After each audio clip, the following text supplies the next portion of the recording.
Good afternoon or good morning, as the case may be. Welcome to the first of the 2022 UMPIP quarterly webinar series.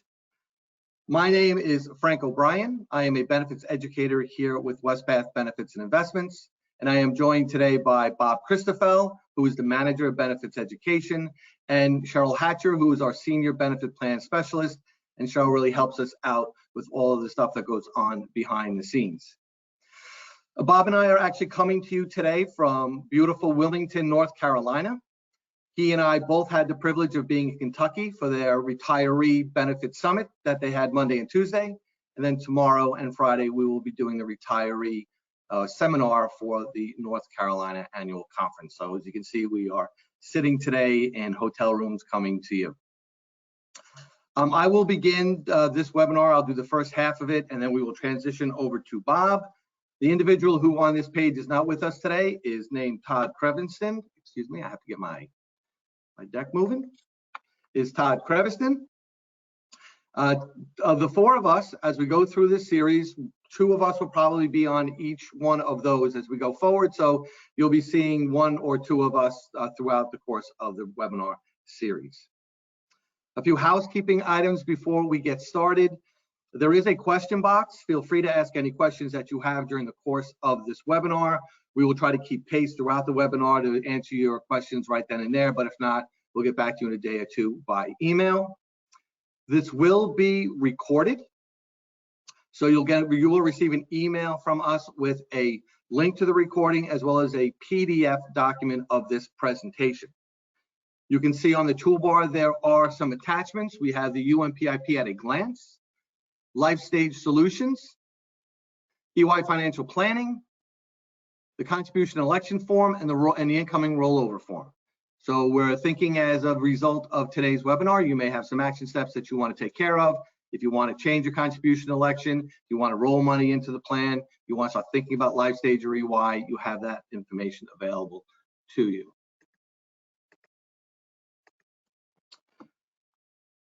Just a quick refresher on who Wespath Benefits is. We are a not-for-profit organization. We are a large organization. We run approximately $27.5 billion in assets under management. Obviously, that changes day in and day out.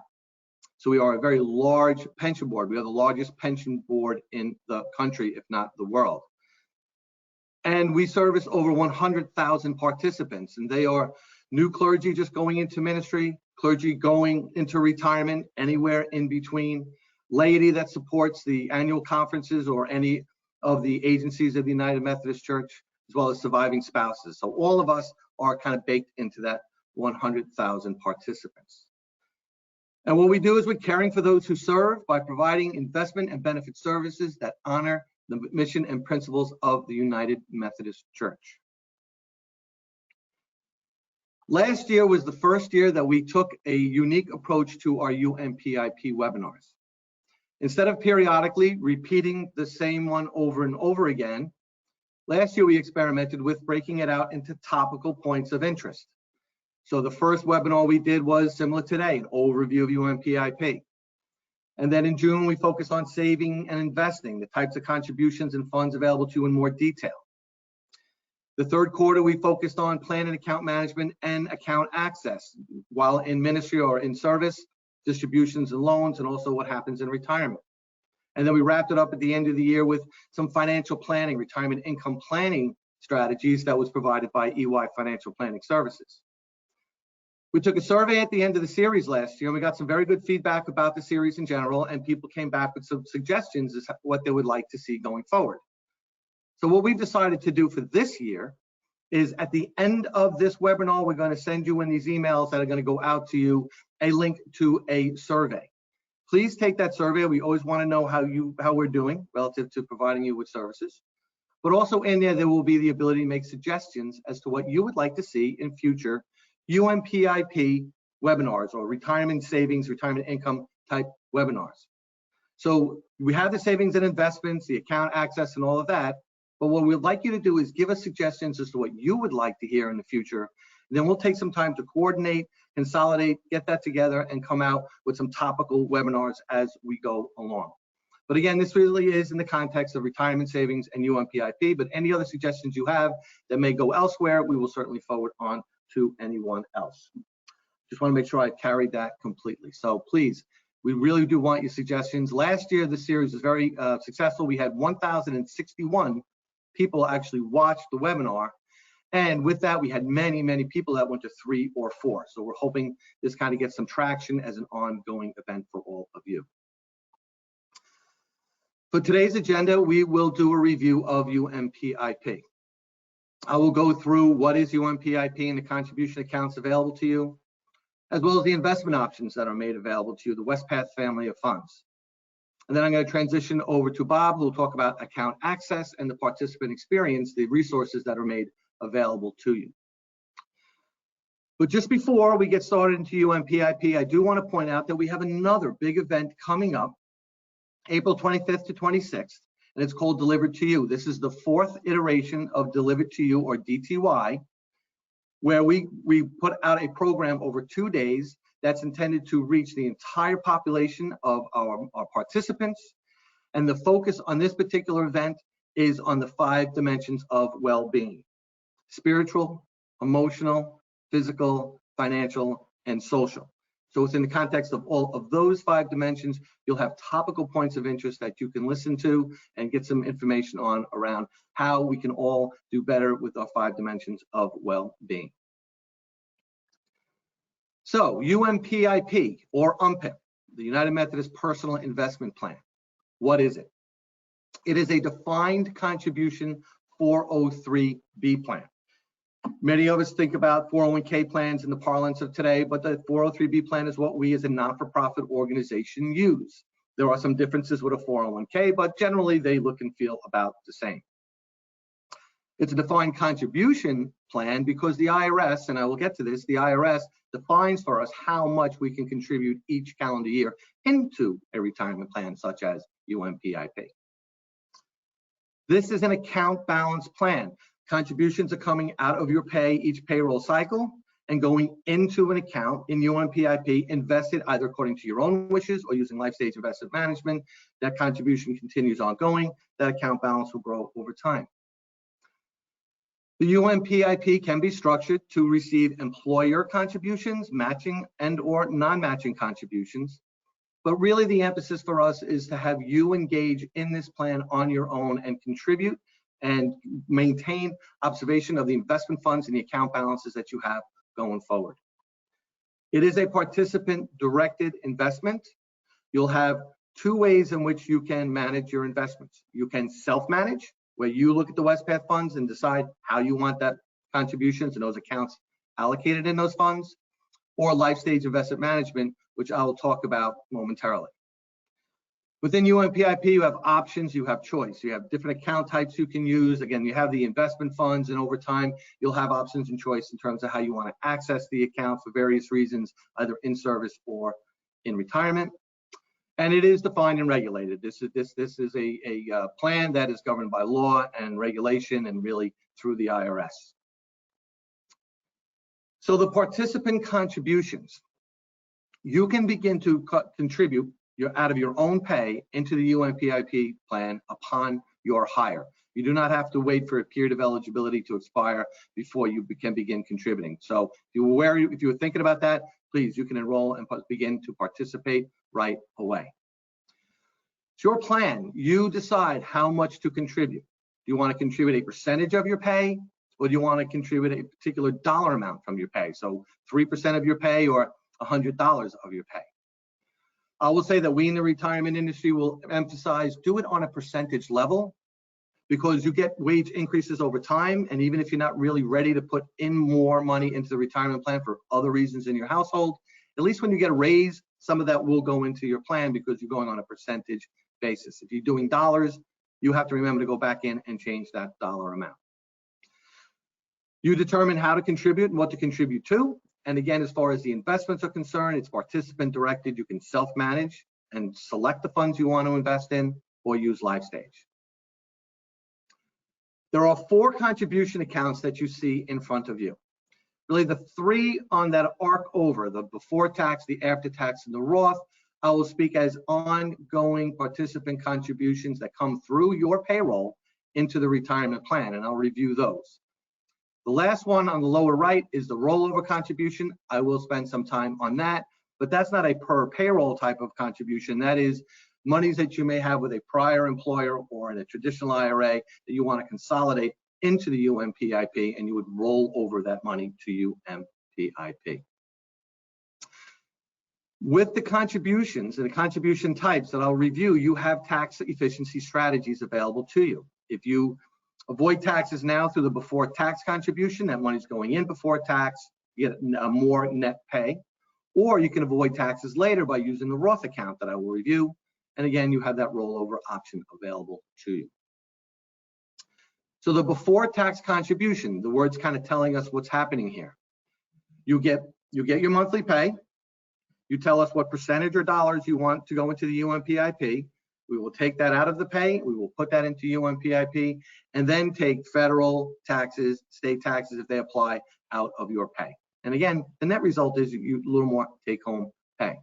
You are deferring taxes on that contribution, and you are deferring taxes on those earnings. So when they come out later on in retirement, if you will, then those will be subject to taxation. The next account is the Roth contribution account. And this is technically an after-tax account, but there's some unique features to the Roth account. With a Roth account, you have your monthly pay. You determine the exact same amount as if it was a before tax contribution that you want to come out, but we don't take it out of the plan yet. We leave it there and then we tax everything. So your pay is getting taxed. And then when all of that is complete, we take that dollar amount and we put it into the Roth account. So it's happening after tax. But because we've already given the IRS those tax dollars, they say as a benefit to us, if we qualify the Roth account, distributions in retirement can come out tax-free. There are two things that have to happen, two criteria for it to be a qualified Roth account. The first is you have to attain age 59 and a half. So you have to be 59 and a half or older to begin to take these distributions. And also the very first Roth contribution has to be at least 5 years old. And it's just that first contribution. It's not every contribution or every year's contributions have to age up. It is just that first one. So for those people not nearing retirement at this time, you think about a Roth contribution account, that 5-year window is probably attainable. You're over age 59 and a half. And for those who may be nearing that right now and nearing retirement, well, you can take a step back and determine whether or not this is a good strategy for you going to contribute to before you go into retirement to generate a little less tax activity. Because again, it will come out qualified tax-free. Defined contribution account, it means the IRS tells us, defines for us what we can contribute. This year, for the before tax or Roth contribution combined, it's $20,500. For those who are age 50 and over, there is a catch-up contribution available, and that's $6,500 for 2022. That totals $27,000 for those 50 and older. And that's your contributions. But the employer is putting contributions into the plan often as well. So if the employer is putting it in, the overall contribution limit for the year is $61,000. And with the after-tax contribution account, that's that circle that was there in the upper left-hand corner. This is really for those people who have an opportunity to max out on that $27,000 if you're over age 50, or the $20,500 if you're under age 50. But as a household, you still have the opportunity to continue to contribute to UMPIP, and you can do that on an after-tax basis. So your pay comes in, it gets taxed, and then the amount will go through. That contribution will not be taxed again, but any earnings on that particular account will be taxed when it is distributed to you. And rollovers into UMPIP. This is where you may have some prior employer employment, and that employer has an old 401k plan, or 403b plan, or 457 plan, or traditional IRA. It has to be an IRS qualified retirement plan for you to roll over that money into UMPIP. We think it's a good idea to do so because if you leave it back with the prior employer, inertia sets in, people aren't really looking at it as close as they should be. It's not the employer's responsibility to do so. You bring it into UMPIP, at least your retirement assets are all consolidated for you to continue to look at and review over time. It's a very simple process. Sheryl, who is with us today, actually coordinates this process for us. You complete an incoming rollover form. Then Sheryl, behind the scenes, will work with the holder of those retirement assets and do a direct rollover into UMPIP. It's a non-taxable event to you. You won't see it, you won't touch it. It'll just arrive in UMPIP. So again, you have the form there.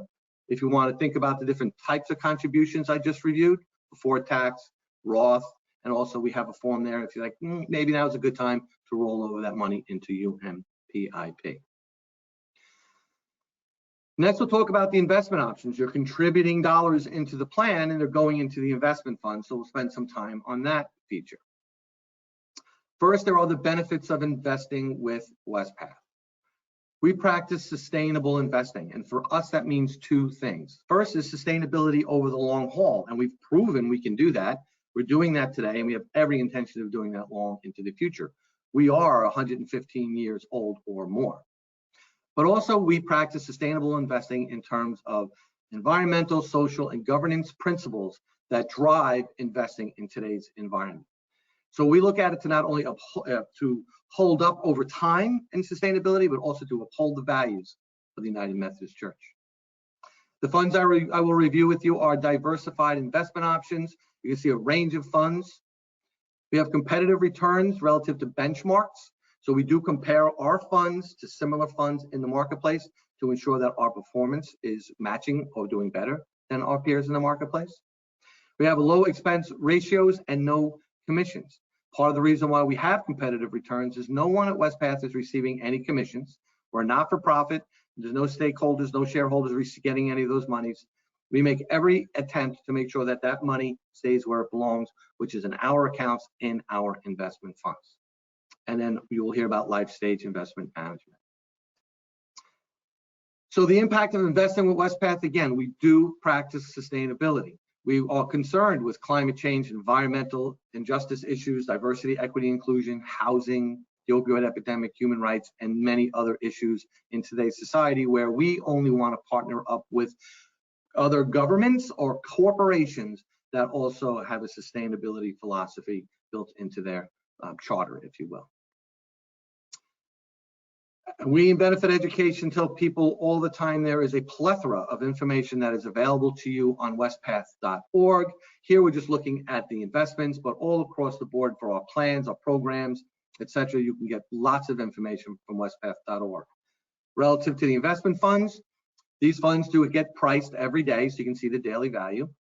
You can get fund descriptions. You can get high-level fund descriptions, or you can get deep detailed fund descriptions. You can see the comparative results and benchmarks that I just referred to, and also the fees that are associated. And we have those low operating expenses because of the size, $27.5 billion of our funds. We can suppress the fees, but those fees still kick off and pay the overhead for the operation of Wespath, everything from salaries to pencils, but also EY Financial Planning Services that Bob will review with you later in this presentation. I'll quickly go through the types of funds that are available to you and talk a little bit about risk and return. We have a stable value fund. It is a capital preservation fund. It is intended to reserve or to preserve that capital that is in that fund. So it's a very, very low interest rate fund. So there's very, very low risk and very, very low expected rate of return. But that's okay because it's doing what it's supposed to be doing in terms of a strategy for someone to have some of their retirement assets preserved like that. We have income funds or bond funds. These funds, we have several of them. The Inflation Protection Fund is a bond fund that is intended to keep pace with inflation in the U.S. domestic economy, and then some. So we want to get a little bit better than that, but really it's just about continuing that fund to maintain our purchasing power. The Fixed Income Fund is a fund that is a blend of various sovereign bond funds, U.S. Treasuries, European Treasuries, as Australian Treasuries, those types of things, as well as corporate bonds. So they can be domestic companies, international companies that put out bonds, and we'll purchase them and put them in our funds. And then we have the Extended Term Fixed Income Fund. For those who are aware of bonds, we have 2-year, 5-year, 10-year, and 30-year bonds. Well, the extended term is for that longer end of the bond market is a higher rate of risk there because no one can tell what the interest rates are going to look like 30 years down the road. So there is risk in these funds, but they are income funds, so they're not as risky as equity funds. Equity funds are corporate stock funds. So I'll direct your attention to the bottom of this slide. The first is the U.S. equity fund. What are we doing here? We're buying U.S. domestic companies. We're buying large companies, we're buying mid-sized companies and small companies. We're looking at what they call growth, which is like a Google or an Amazon, but also value stocks, those that are undervalued in the market that the professionals think will go up and get back to a higher level of value. The International Equity Fund, same thing's happening in the fund in terms of the types of companies that we're buying to put into that fund, but they are international companies, international stock. And with that, there's even a higher rate of risk because it is outside of the US. And then we have a very interesting fund called the Multi-Asset Fund. It is a balanced fund of stocks and bonds, or growth and income. And what we do here, I think, is very smart. Instead of trying to build this fund so that you can see there's 65% in the equities and 35% in the income funds, well, instead of trying to do that on its own, we use the funds that we have and take 35%, 30% of the equity, 25% and 10% from the fixed income, blend them together and let that fund operate in that manner. So we think that's a very smart thing to do. And again, we believe in sustainability investing, and we do have some funds that even have a heightened focus on companies' environmental and social performance. And if you self-manage your investments in the Wespath funds, you can take advantage of these funds if you so choose. As I said, each of these have different levels of risk and return. And very simply here, you can see at the bottom there's the risk, low risk, and on the left-hand side, the return. Look at the stable value fund. It's not intended to have a high rate of return, but it also is not intended to have any real risk, so it's the lower left. In the middle, you can see that extended term fixed income fund. It's an income fund, it's a bond fund, but again, it's at that longer age, that 30-year age that we're looking at, so there's more risk in that. And then the international equity fund, because there's added risks to bringing in international companies into a fund. With Wespath, you can decide how you want to invest your accounts. On the right-hand side, you can decide to do it on your own and self-manage your investments. You look at the investments that I just reviewed with you and figure out what your risk tolerance is and how you want to allocate your accounts accordingly. Or you can take advantage of LifeStage investment management, which I will talk about next. But right there in the middle of this slide is the first shout out for EY Financial Planning Services, an organization that we partner up with that provides holistic household financial planning services to all of us at Wespath. You're going to hear more about them towards the tail end of this presentation, but they are a great organization and we highly recommend, everyone take advantage of them. So LifeStage Investment Management is this program I've talked about several times. What is it? Again, contrary to you self-managing and deciding where you want your accounts to go, you look to us at Wespath to do that for you.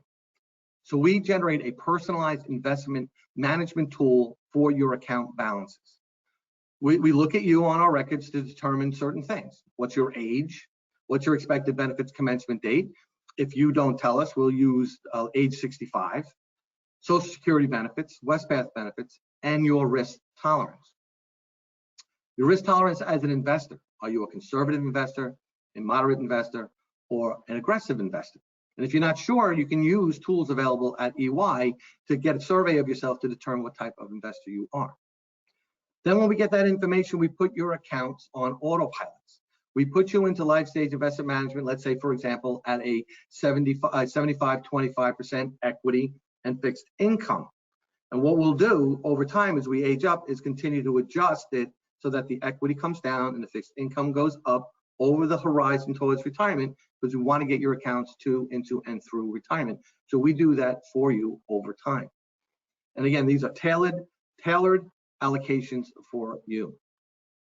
It's diversified investment portfolio. We will have equity in there and we will have fixed income. Your risk tolerance will tell us how to set that up and how to manage that going forward. Then we set that allocation on autopilot, but we do review it quarterly, and then we rebalance as we see the need to get you back to where we want you to be.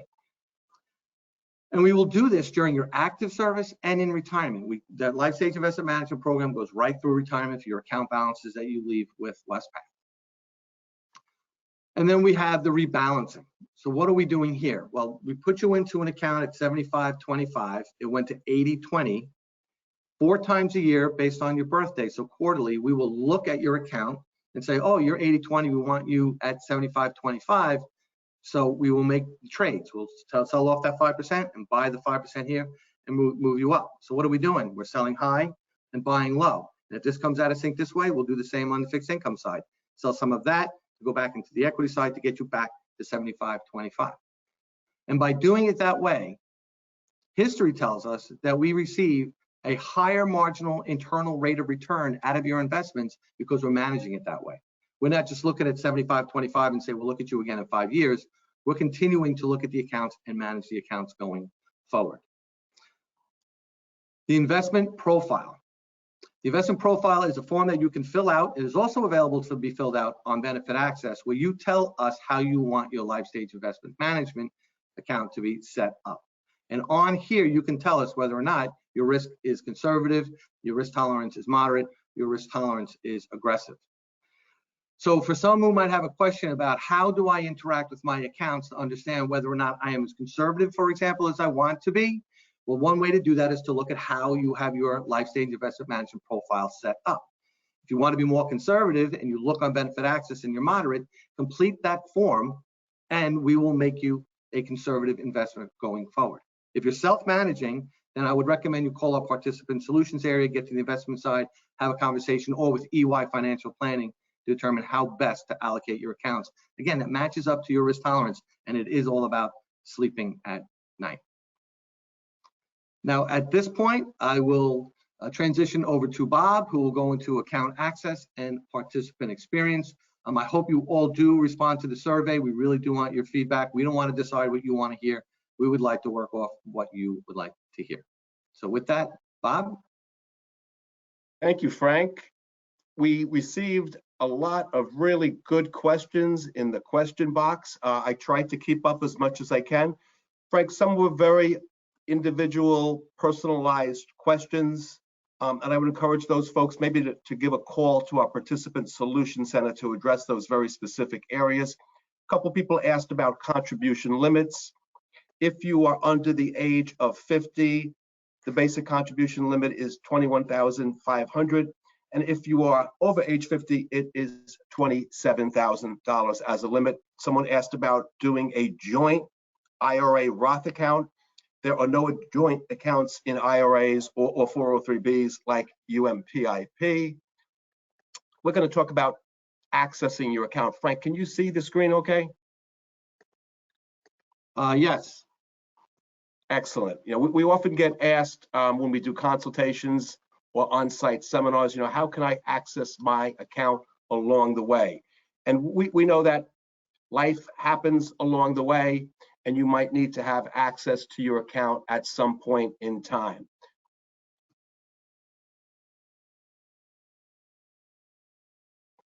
Frank, can you see that okay?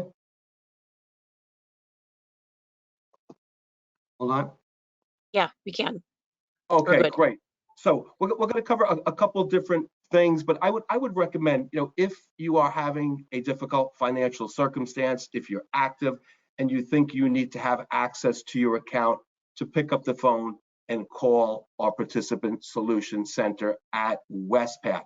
Get the information and then consult with a financial, tax, or legal advisor just to help you fully understand the consequences of taking out money from your retirement account early. Different things happen though, and we understand that along the way. And under certain conditions, you can access your account prior to retirement or any separation of service. Obviously, this is a retirement plan. The money is intended to be a source of income to replace part of your paycheck.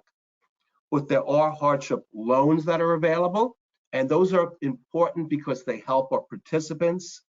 Hardship withdrawals are available. We also, Frank talked about rollovers. If you've rolled over money into your account, those are also available for withdrawal. Once you hit that magic age of 59 and a half, you can take out what's called an in-service withdrawal for any reason. That's the age when a 10% penalty goes away. And then also, and this is important, in the event of a disability, you will have access to your UMPIP account. Now, the loan program, the way that works is you can borrow and money actually comes out of your account, but it's not considered a taxable distribution. You're borrowing your own money. There's maximums and minimums. There's different types of loans, primary residence, as well as general purpose. You are required, IRS rule, to charge yourself interest, but the interest does go back into your own account. Doesn't go to a bank or a mortgage company. It goes back into your UMPIP account. The loan program is also available even in your retired status, and those loan repayments are debited directly from your bank account. Now, in the event of a really difficult financial circumstance, hardship withdrawals are available from all your contribution sources, but you would be required to take the rollover, any rollover contribution accounts first. And this is considered very much a taxable event with a potential for a 10% penalty. You need to provide proof of that hardship. You can contact Wespath Participant Solutions for more details. Now, upon a separation of service, this is your money, okay? And if you have an account balance of at least $5,000, your money can remain in UMPIP, okay? You don't need to take it out. What you can't do is make any further contributions to your account. The only way to get money in is through automatic payroll deduction from a paycheck of a plan sponsor of UMPIP. If you have less than $5,000, you're going to need to do something. Contact Wespath. You would be allowed to roll over this money outside. Maybe your new employer has a 403B or a 401k plan, or simply roll it over and move it into an IRA account. Now, upon reaching retirement, this is obviously a retirement plan, you have a lot of flexibility. If you're a clergy person looking at normal retirement age 65 or a lay participant, the first option when you reach retirement is to do nothing. Your money will still be invested, but you might need this money right away, and there's a lot of flexibility with the distribution options. Might not always be a good idea. Again, check with EY or a financial planner, but you are permitted to take a full lump sum distribution, take out all your balance. You can also take partial lump sum distributions for different needs. I like to look at this as a source of monthly income, money that's helping replacing your paycheck that has gone away. And there's a couple ways to do that. You can self-manage your retirement income, and that's just really a fancy way of saying you tell us, Wespath, what you want to do, how much you want to take out on a monthly basis based upon your expenses, housing cost, and lifestyle. You just simply tell us. If you're not sure how much to take out, I'm going to talk about a great calculation service called LifeStage Retirement Income, but you don't need to do anything until you reach the age. Now it's up to 72. A lot of our participants are well into it by 72, but that's when the government says, all right, you have to start taking something out. More on that in a few moments. We will always notify you of the need to take out these required minimum distributions at age 72. So if you're not doing it, Wespath will keep track of that very carefully because it's important.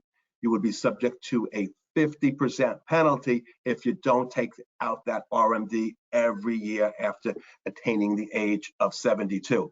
A lot of information on RMDs can be found in irs.gov. Just search for publication 590.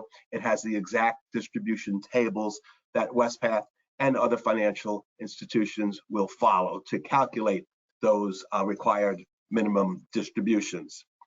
Let's focus on the companion LifeStage service. Frank had covered LifeStage Investment Management.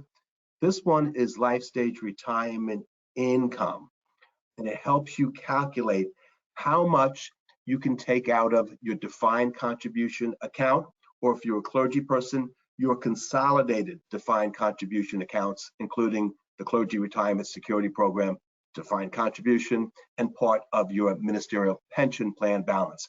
And what's important about this service, it's trying to stop two tendencies from happening.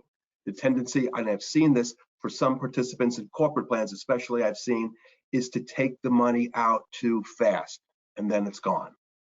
That's not good. But also the other tendency is not good, to take this money out too slowly.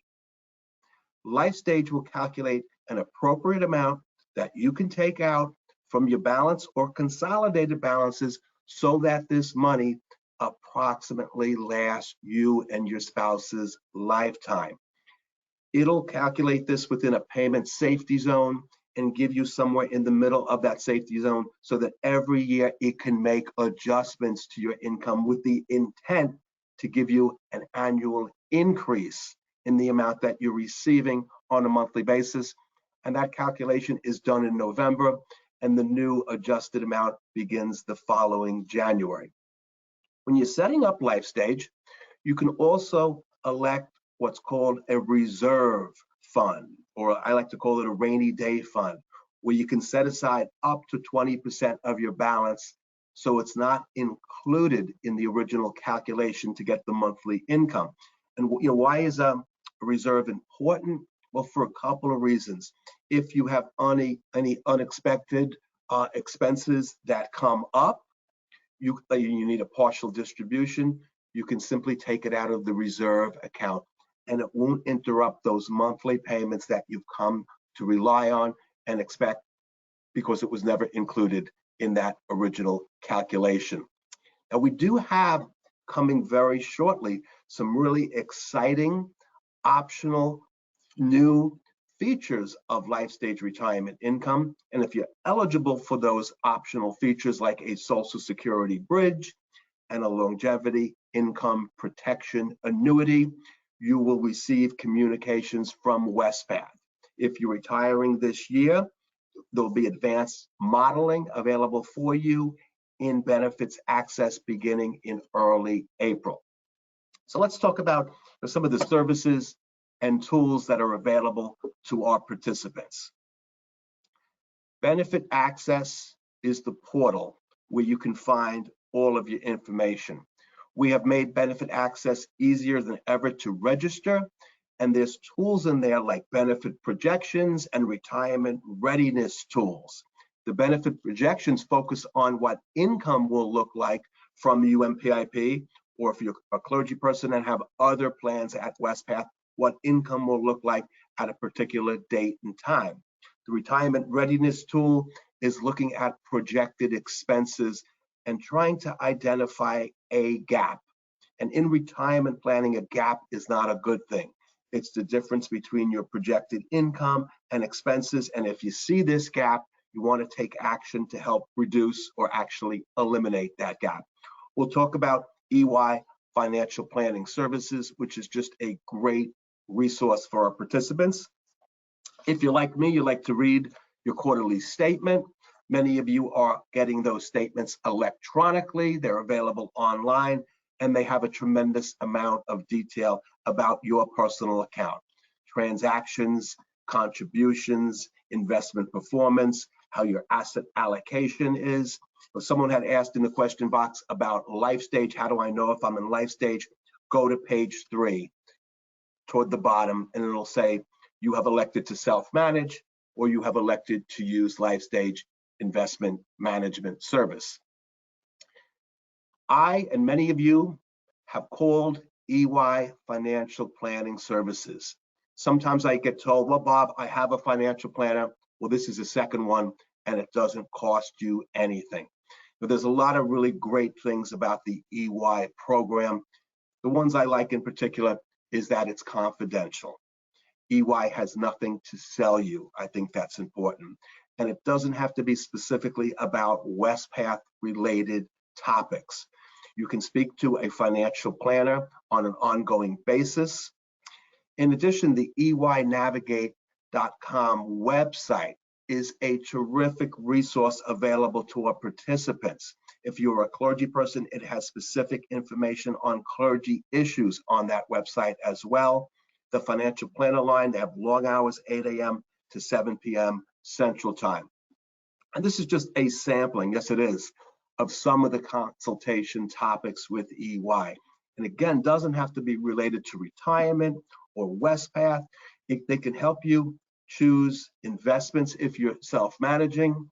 They can help you decide if, Frank talked about Roth contributions, if they're right for you, help you come up with an effective, comprehensive retirement plan. Look at LifeStage. If you just want to plan for children or grandchildren's education costs, they can help you come up with a plan. We know that debt can be a significant source of stress and impact your financial dimension of well-being and really carry over to some of the other dimensions. They can help you come up with a plan to manage and reduce debt.